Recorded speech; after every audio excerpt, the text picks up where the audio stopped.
ሰላም ጤና ይስጥልን ውድና የተከበራችሁ የአንድነት ሚዲያ ተከታታዮች እንደምን አላችሁ? ሚያዝያ 19 2017 ዓ.ም ከአንድነት ሚዲያ ዜና ይዘን መጥተናል። ተከታተሉን። ሰበር ዜና ኮሎኔል ጌዲዮን መደምሰሱ ተረጋገጠ። የአማራ ፋኖ በጎጃም ጃዊ መተከል 4ኛ ክፍለ ጦር ጥምር ጦር በ16 2017 ዓ.ም በሰሩት አስደናቂ ኦፕሬሽን ከ63 በላይ የአብይ አህመድ ወራሪ ቡድን ጃሂማላ ቀበሌ ላይ መደምሰሳቸው ይታወቃል። ከዚህ ውስጥ አንድ ኮሎኔል ተደምስሷል። ስሙም ኮሎኔል ጌዲዮን ይባላል። እንዲሁም ከወርቅ ሜዳ የመጣ አንድ ሻለቃ መሪን ጨምሮ አዋጊ አመራሮች ተደምስሰዋል። በሌላ ዜና ዘመቻ አንድነት በጎጃም ግንባር 40ኛ ቀን ተፈራ ዳምጤ ሁለተኛ ክፍለ ጦር ቀን 19 2017 ዓ.ም የአማራ ፋኖ በጎጃም ሁለተኛ ተፈራ ዳምጤ ክፍለ ጦር ዮሐንስ አለማየሁ ብርጌድ፣ መብረቁ ተፈራ ብርጌድ ሁለተኛ ክፍለ ጦር በጥምር ውጊያ ድል ተቀዳጅተዋል።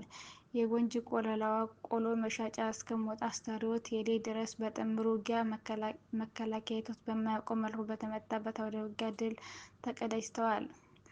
ጠላት ሌሊት 8 ሰዓት ከባህር ዳር አዴት ጎንጅ ያለ የሌለ ኃይሉን ይዞ ከጠዋት 1 ሰዓት ጀምሮ የአማራ ፋኖ በጎጃም ሁለተኛ ተፈራ ዳምጤ ክፍለ ጦር ዮሐንስ አለማየሁ ብርጌድ በሚያስተዳድረው ጎንጅ ቆለላ ተነስቶ መብረቁ ተፈራ ብርጌድ ወደሚያስተዳድራት ሞጣ አቅጣጫ ቢንቀሳቀስም በዮሐንስ አለማየሁ ብርጌድ፣ በመብረቁ ተፈራ ብርጌድ እና በሁለተኛ ተፈራ ዳምጤ ክፍለ ጦር መቺ ኃይል ጥምር ውጊያ ያሰበው ሳይሳካ የቀጡ ቅጣት ተመቶ ተመልሷል።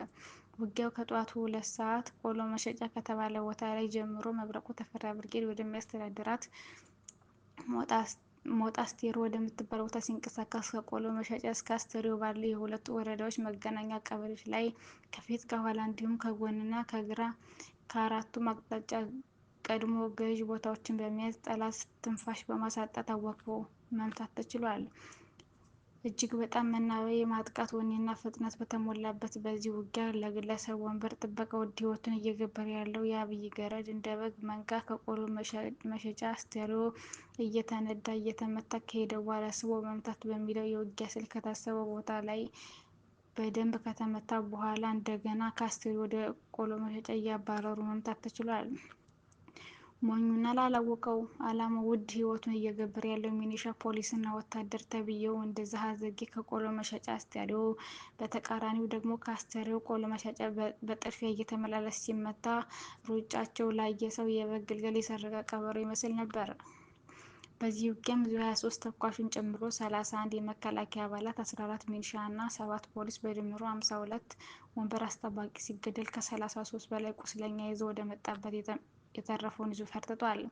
ቁሳዊ ኪሳራን በተመለከተ ዙ 23ቱ ከነመኪናው በነበልባሎች ፋኖዎች ዲሽቃ ተመቶ ከጥቅም ውጭ ሆኖ ቆላባታ እና ሰርዶ ከተባሉ 2 ቦታዎች ላይ ለመጠገም ሞክሮም አባሮ ወደፊው ፋኖ እየተከተለ የመጠገኛ ሰዓት አሳጥቶ ቁራሌያቸውን ይዘው እንዲመለሱ አስገድዷቸዋል። ውጊያውን የሁለተኛ ተፈራ ዳምጤ ክፍለ ጦር ምክትል ወታደራዊ አዛዥ ሻለቃ ታዘበው ስዬ እና የክፍለ ጦሩ መቺ ኃይል ዘመቻዎች የመብረቁ ተፈራ ብርጌድ ጦር አዛዦችና ዘመቻዎች፣ የዮሐንስ አለማየሁ ብርጌድ ጦር አዛዦችና ዘመቻዎች እንዲሁም ሌሎች በየደረጃው ያሉ የክፍለ ጦሩና የሁለቱ ብርጌዶች አመራሮች በጥምረት መርተውታል። ይህ በእንዲህ እንዳለ የመብረቁ ተፈራ ብርጌድ አይጠፋ ዘር በተባለ ቦታ የምትገኘውን ሻለቃ ለማጥቃት ከሞጣ የሄደው የመከላከያ ሰራዊት በአዋሳኝ ከሚያገናኛቸው ሜጀር ጀነራል ውባንተ አባተ ኮር ጉና ክፍለ ጦር ስቴዲየንሳ ብርጌድ ከመብረቁ ተፈራ ብርጌድ 5ኛ ሻለቃ ጋር በመጣመር ከ20 በላይ ሙትና ከ12 በላይ ቁስለኛ በማድረግ መመለስ ተችሏል። በዚህ ውጊያ ቁጥሩ ለጊዜው ያልተቆጠረ አንድ ኩንታል ተተኳሽ ጥሎ ፈርጥቷል። የአገዛዙ ሰራዊት እየከዳ ነው። 28 የአገዛዙ ሰራዊት በዛሬው ቀን ብቻ ከነመሳሪያቸው ፋኖን ተቀላቅለዋል። 10 አድማ ብተና ከጎንቻ ከተማ በመውጣት አረዘ ጎንቻ ብርጌድን ከነ አመራራቸው ገብተዋል። 10 ሚኒሻዎች ደግሞ ከየጁቤ ከተማ በመውጣት አብራጅት ብርጌድን ሲቀላቀሉ፣ 4 መከላከያዎች ደግሞ ከመርጦ ለማርያም ከተማ በመውጣት አባይ ሸለቆ ብርጌድን ሲቀላቀሉ፣ ቀሪው 4ቱ ደግሞ ከአዲስ ቅዳም ከተማ በመውጣት አስረኛ አለቃ ኤፍሬም አጥናፉ ብርጌድ ተቀላቅለዋል። በጥቅሉ በዛሬው ቀን 28 የአሸባሪው የአብይ አህመድ ሰራዊት ወደ ፋኖ ተቀላቅለዋል። ከትናንት በፊት ትናንት ከ83 በላይ ጠላት ፋኖ መቀላቀሉ የማይረሳ ነው። ዘመቻ አንድነት ይቀጥላል። አድማጮቻችን ለዛሬ የነበረን ዜና ይሄን ይመስላል። በቀጣይ እስከምንገናኝ ድረስ መልካም ጊዜ ይሆንላችሁ።